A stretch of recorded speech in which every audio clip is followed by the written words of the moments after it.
tous et bienvenue sur Monaco Info pour ce tour d'horizon de l'actualité en principauté. Voici les titres qui seront développés dans ce journal.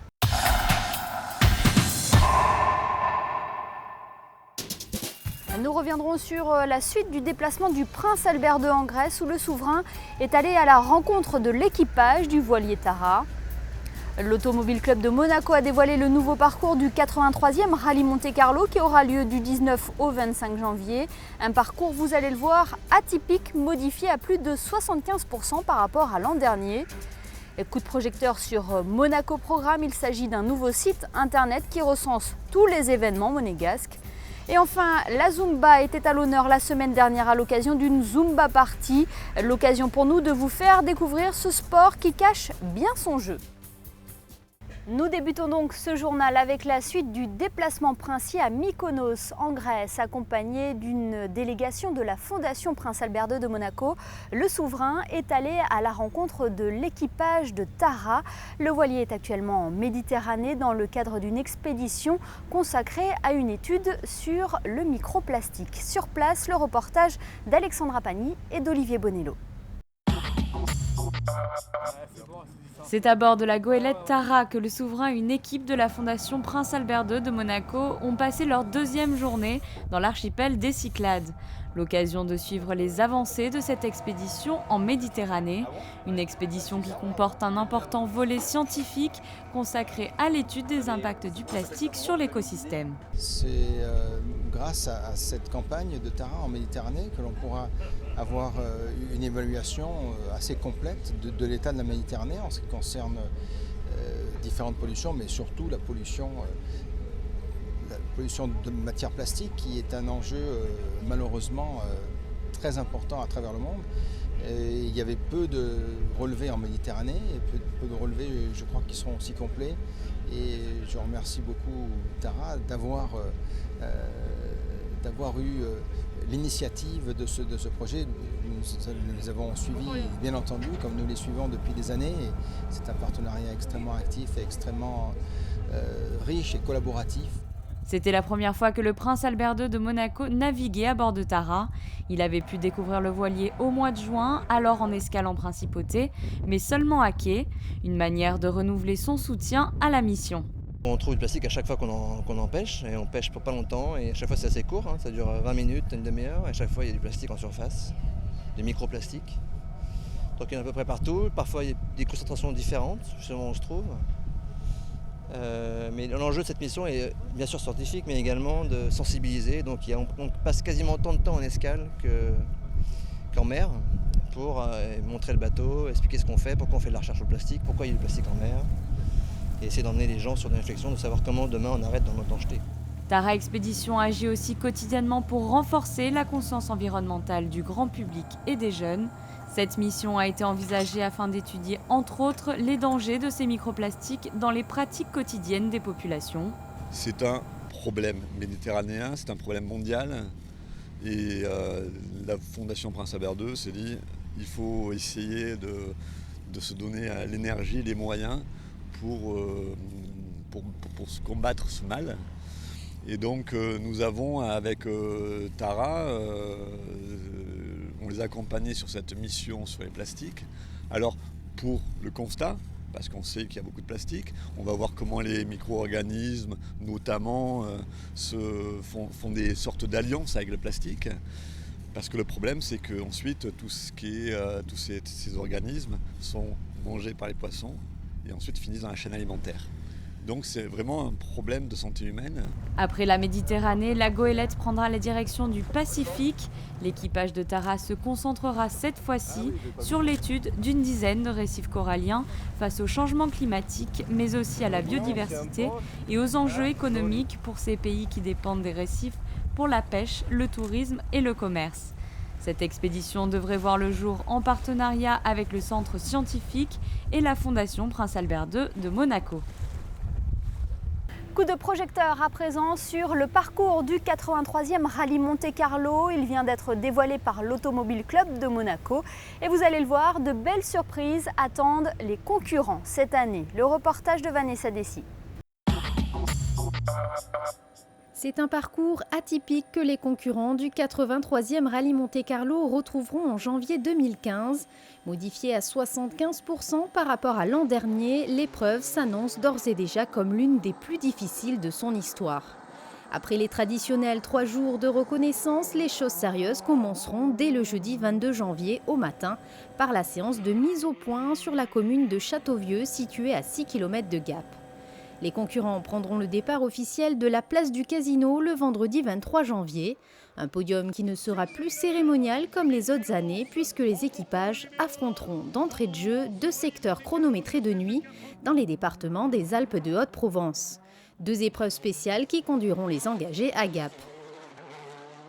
La deuxième étape se disputera quant à elle entre les départements des Hautes-Alpes et de l'Isère, une boucle inédite constituée de 3 chronos. Le troisième jour se composera d'épreuves spéciales plus classiques telles que Prunières-en-Brun, Lardier-Faille et l'incontournable 6 Torontoir. L'ultime étape, le samedi 25 janvier, amènera les équipages de bon matin dans l'arrière-pays des Alpes-Maritimes avec la Bolène-Sospel, soit la version la plus longue du col de Turini. La Power Stage reste encore à déterminer en fonction de la nouvelle réglementation FIA 2015. Et dernier détail qui sera pour le moins apprécié, tous les concurrents engagés à la 83e édition du Rallye Monte-Carlo pourront avoir recours à la réglementation Rallye 2 en cas d'abandon. La première manche du championnat du monde des rallyes FIA nous promet encore du beau spectacle. C'est un nouveau site internet qui n'a pas fini de servir la principauté. Monaco Programme recense pour vous tous les événements monégasques. Un agenda pratique et rapide qui vous permet en quelques secondes de choisir vos sorties à Monaco. Léa Bellante a rencontré son fondateur. C'est parti d'un simple constat que Thomas a décidé de lancer son propre site internet, Monaco Programme. Le nombre d'événements en tout genre ne cesse d'augmenter en principauté alors que le taux de fréquentation peut parfois baisser. Alors en quelques clics, Monaco Programme recense pour vous toutes les actualités importantes, les concerts, les pièces de théâtre, les inaugurations et les matchs sportifs, bref, tout ce qui est accessible et ouvert au public à Monaco. Le concept de Monaco est très simple. Il faut que l'agenda soit absolument infaillible et complet. Imaginez, vous allez sur l'agenda, en l'occurrence de l'Office du tourisme, qui eux, ce n'est pas leur faute, ils ont une politique qui est de diffuser les informations qu'on leur transmet, mais de ne pas aller à la pêche aux informations. Prenons un exemple concret. Vous allez sur le site de l'Office du tourisme, vous voyez un concert. Vous voulez vous y rendre, vous y allez. Sur la route, vous voyez d'autres manifestations qui n'étaient pas annoncées dans l'agenda. L'utilité de l'agenda n'a plus aucun sens. À partir du moment où un agenda n'est pas complet, où le choix aux visiteurs n'est pas absolu, ça n'a plus de sens. Donc Monaco Programme se veut infaillible et complet. La navigation est claire, simple et lisible. Les événements sont répertoriés par date, par catégorie et par lieu. Dans la rubrique Plus d'infos, vous obtenez aussi tous les résumés des événements. L'inscription est gratuite et vous permet de bénéficier de la newsletter et des bons plans. Elle vous permet aussi de proposer vos propres événements. Et pour coller au plus près de la population internationale de Monaco, l'agenda est même traduit en 9 langues différentes. La principauté, c'est une vitrine parfaite. Quand on réussit à Monaco, a priori, le concept est exportable partout.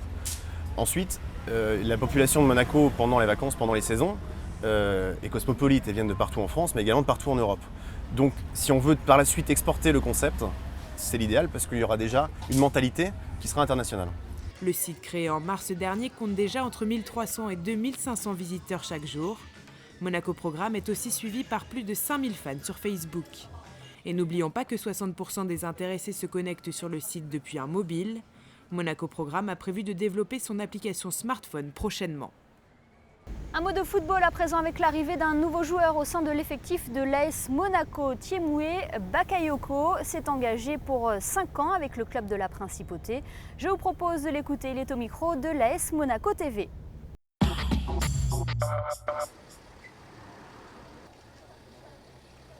Je suis fier de signer à l'AS Monaco, c'est un nouveau projet, c'est en train de monter en puissance, donc je progresse et voilà, c'est une fierté. Je remercie l'AS Monaco de compter sur moi.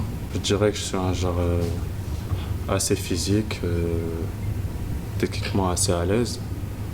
Après, je suis un joueur qui peut me projeter vers l'avant. Je connais quelques joueurs avec qui j'ai côtoyé en espoir. Anthony Martial, Kondogbia et Levin Kurzawa. J'ai hâte de m'entraîner avec ce genre de joueurs. Je suis venu ici pour ça. et surtout pour progresser avant tout. Je ne me fixe pas d'objectif, on verra, avant tout c'est progresser. Nous restons dans le domaine du sport avec cette discipline que vous connaissez sûrement tant elle connaît un large succès depuis quelques années. La Zumba était à l'honneur la semaine dernière sur la promenade Honoré 2 à l'occasion d'une Zumba Party organisée par Monaco Art plus Danse. Une équipe de Monaco Info était présente, voyez son reportage. C'est le dernier cours à la mode depuis quelques années. La Zumba fait partie du quotidien de milliers de sportifs et de sportives, un mélange de danse et de fitness dont l'objectif est de bouger tout en s'amusant et en perdant des calories.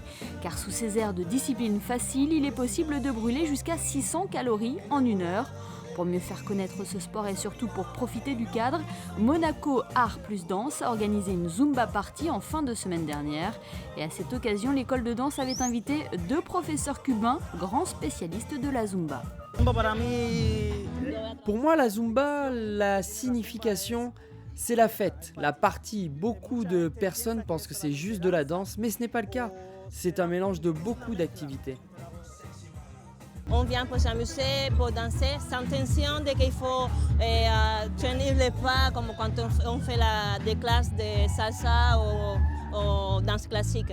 On vient pour s'amuser, pour danser librement, pour libérer le stress de la journée. Salsa, merengue, reggaeton, la Zumba transporte avec ses rythmes dynamiques et entraînants et ce dans la bonne humeur. Si la Zumba est apparue en France il n'y a pas si longtemps que cela, elle a vu le jour en Colombie dans les années 90 avant de s'exporter sur les 5 continents. Il ne faut jamais oublier que la Zumba, ça a été inventé, ça a été un coup de tête d'un professeur qui avait oublié ses CD, qui s'appelle Beto Pérez. Il avait oublié ses CD à la maison, il dit qu'est-ce que je vais faire à mon cours. Et il a pris un CD qui écoutait dans la voiture et c'était la musique latino. Donc il a mis le CD, il a commencé à faire des petits pas, c'est l'animation Club Med. Et il a vu que tout le monde suivait, il a dit mais c'est super ce truc. Tu vois, même les gens que techniquement ils ne savent pas trop y aller, eh ben, ils arrivaient à suivre la leçon. Et c'est devenu comme ça, ce grand phénomène de la Zumba. C'est un sport, c'est une danse, c'est une classe qui est réservée à tout le monde. Il ne faut pas avoir un niveau technique, il faut seulement avoir de l'énergie, un grand sourire, parce que c'est ça qui fait aussi l'esprit de la Zumba. C'est une grande communauté. C'est en effet une grande communauté car ces chorégraphies sont universelles. Les mêmes pas, les mêmes mélodies sont répétées partout dans le monde, aux États-Unis, en Chine, en Équateur ou ici, en Principauté. Ce qui n'est pas pour déplaire à son directeur. On est vraiment très touchés de pouvoir évoluer aussi rapidement. C'est vrai que c'était une année difficile l'année dernière à cette période. Et aujourd'hui, on peut même sortir dans la rue. Donc on est non seulement dans un beau local, mais on est également dans la rue, à proximité du local. Et puis le but maintenant, c'est si possible réitérer cet événement à l'extérieur. Oh là oui, je crois que vu les sourires de tout le monde ce soir, je pense qu'on va essayer de proposer ça au gouvernement l'année prochaine, de faire une grosse activité, une zone d'activité sur cette zone-là, une zone fitness, une zone Zumba, une zone de joie pour Monaco et d'animation. Cette Zumba Party organisée non loin des locaux de Monaco Art plus Danse aura connu un large succès et aura permis à de nombreux adeptes de se défouler en plein air. Voilà donc pour ce qui est de la Zumba Party. Je vous propose à présent de découvrir les prévisions météo pour les prochains jours. Le soleil sera au rendez-vous pour le dernier jour du mois de juillet. Les températures seront proches des normales de saison. Il fera 22 degrés le matin et 27 l'après-midi. Poursuite du beau temps prévu pour vendredi avec un temps estival, chaud et calme et un mercure très agréable. Le ciel sera variable ce week-end avec moins de soleil que les jours précédents. Le temps sera légèrement orageux dimanche en matinée avant une petite évolution l'après-midi. Les températures grimperont jusqu'à 26 degrés. C'est la fin de cette édition. Merci de nous avoir suivis. Je vous rappelle ce site internet pour revoir tous nos reportages, le www.monacochannel.mc. Quant à nous, on se retrouve très bientôt sur Monaco Info. Très bonne fin de semaine à tous.